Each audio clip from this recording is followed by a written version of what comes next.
Gilliard. I got so much motherfucking design on right now. Break it down, bring it back, make it clap. I got 3 old thoughts, new block, where that bitches on my line, and you know they come strap, hold up. Hari lahir Pancasila jatuh pada tanggal 1 Juni yang ditandai oleh pidato yang dilakukan oleh Presiden pertama Indonesia, yaitu Soekarno. Pada tanggal 1 Juni 1945, dalam sidang Dokuritsu Junbicho Sakai, Badan Penyelidik Usaha Persiapan Kemerdekaan, pidatonya pertama kali mengemukakan konsep awal Pancasila yang menjadi dasar negara Indonesia. Adapun sejarahnya berawal dari kekalahan Jepang pada Perang Pasifik.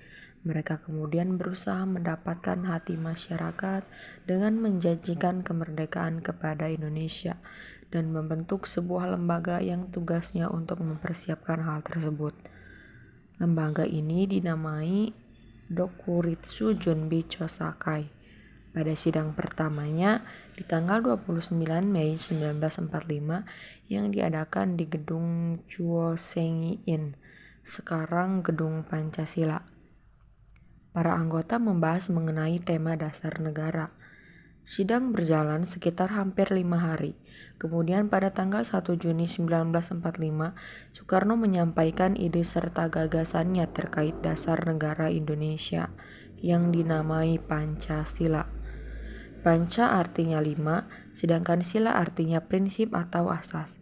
Pada saat itu, Bung Karno menyebutkan 5 dasar negara Indonesia, yakni sila pertama, kebangsaan, sila kedua, internasionalisme atau perikemanusiaan, sila ketiga, demokrasi, sila keempat, keadilan sosial, dan sila kelima, ketuhanan yang Maha Esa.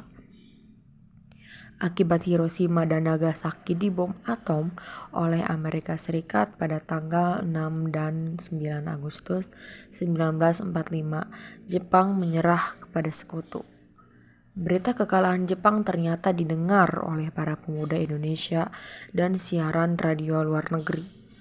Oleh karena itu, pemuda Indonesia segera bertindak mendorong para pemimpin bangsa untuk memproklamasikan kemerdekaan Indonesia. Sehingga muncul beberapa peristiwa menjelang proklamasi kemerdekaan Indonesia, seperti peristiwa Rengas Dengklok, penyusunan teks proklamasi, kemudian kemerdekaan Indonesia, detik-detik proklamasi kemerdekaan Indonesia pada tanggal 14 Agustus 1945. Jepang memutuskan untuk menyerah kepada sekutu. Hal ini dimanfaatkan oleh pemuda untuk mendorong Soekarno dan Hatta memproklamasikan kemerdekaan Indonesia.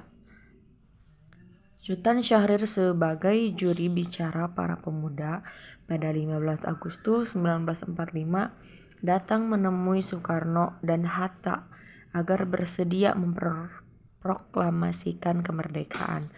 Namun Soekarno dan Hatta belum bisa memenuhi permintaan para pemuda. Karena sudah tidak sabar dengan sikap Soekarno dan Hatta, para pemuda sepakat untuk mengamankan Soekarno dan Hatta keluar kota pada tanggal 16 Agustus 1945 dini hari. Soekarni beserta Fatmawati dan anaknya Guntur serta Hatta diamankan ke Rengas Dengklok, Karawang, Jawa Barat. Tujuan penculikan ini untuk menjauhkan Soekarno dan Hatta dari pengaruh politik pemerintah pendukung Jepang. Di Rengas Dengklok, Soekarno dan Hatta dijaga oleh Komandan Kompi Peta Rengas Dengklok, Chu dan Cho Subeno.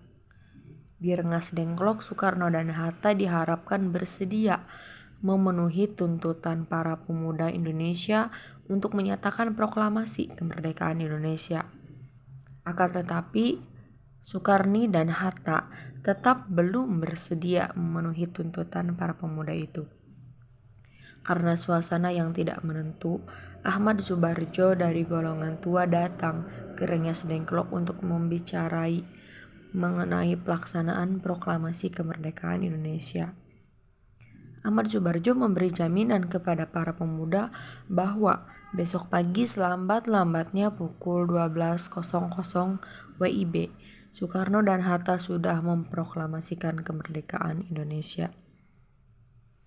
Melihat kesungguhan dan jaminan dari Ahmad Subarjo, Zudanso Subeno segera mempersilahkan Soekarno dan Hatta kembali ke Jakarta untuk mempersiapkan proklamasi kemerdekaan Indonesia. Penyusunan teks proklamasi kemerdekaan Indonesia pada malam hari tanggal 16 Agustus 1945. Rombongan yang membawa Soekarno dan Hatta dari Rengas Dengklok sampai di Jakarta. Pada malam itu juga para anggota PPKI dan wakil para pemuda berkumpul membicarakan pelaksanaan proklamasi kemerdekaan Indonesia. Agar lebih aman, mereka berkumpul di rumah Laksamana Muda Maeda, Kepala Perwakilan Angkatan Laut Jepang di Jakarta. Di Jalan Imam Bonjol No. 1 Jakarta. Kesediaan Laksamana Muda Maeda itu berdasarkan permintaan Ahmad Subarjo yang bekerja sebagai stafnya.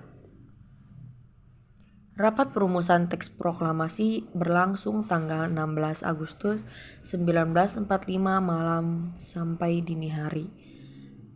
Pertemuan di kediaman Laksamana Muda Maeda itu dihadiri oleh Soekarno, Muhammad Hatta, Ahmad Subarjo, Mbah Sudiro, beberapa anggota PPKI dan para tokoh pemuda seperti Sukarni, Sayuti Melik, dan BM Diah. Pertemuan tersebut berhasil merumuskan konsep teks proklamasi kemerdekaan Indonesia. Di ruang makan, Soekarno, Muhammad Hatta, dan Ahmad Subarjo mulai merumuskan teks proklamasi kemerdekaan.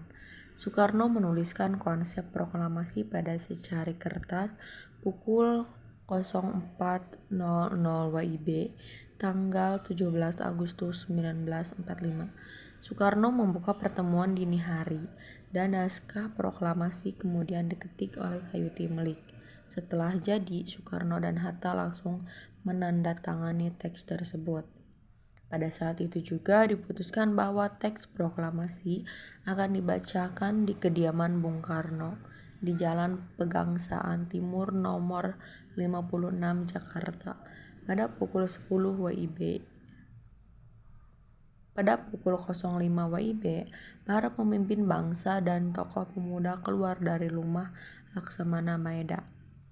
Sesuai kesepakatan, para pemimpin Indonesia di kediaman Laksamana Muda Maeda, pembacaan teks proklamasi dilaksanakan pada jam 10.00 WIB, tanggal 17 Agustus 1945 di kediaman Soekarno, yaitu Jalan Pegangsaan Timur nomor 56 Jakarta. Muhammad Hatta berpesan kepada para pemuda yang bekerja sebagai pers dan di kantor berita untuk memperbanyak naskah proklamasi dan menyebarkannya ke seluruh dunia. Bendera yang dijahit dengan tangan Fatmawati Soekarno sudah disiapkan. Bentuk dan ukuran bendera itu tidak standar karena kainnya berukuran tidak sempurna. Sementara itu, rakyat yang telah mengetahui akan dilaksanakan proklamasi kemerdekaan telah berkumpul. Tepat pukul 10.00 WIB, Soekarno dan Hatta atas nama bangsa Indonesia membacakan proklamasi untuk menyempurnakan rumusan Pancasila dan membuat undang-undang dasar yang berlandaskan kelima asas tersebut. Maka Dokuritsu Junbicho Sakai membentuk sebuah panitia yang disebut sebagai Panitia 9, berisi Insinyur Soekarno, Muhammad Hatta, Abikusnotojo Rosujoso, Agus Salim, Wahid Hasjim, Muhammad Yamin, Abdul Kahar Muzakir, Mr. A.A. Maramis, dan Ahmad Subarjo. Setelah melalui beberapa proses, Pancasila akhirnya dapat dipisahkan pada sidang PPKI tanggal 18 Agustus 1945. Pada sidang tersebut, disetujui bahwa Pancasila dicantumkan dalam Muqaddimah Undang-Undang Dasar 1945 sebagai dasar negara Indonesia yang sah.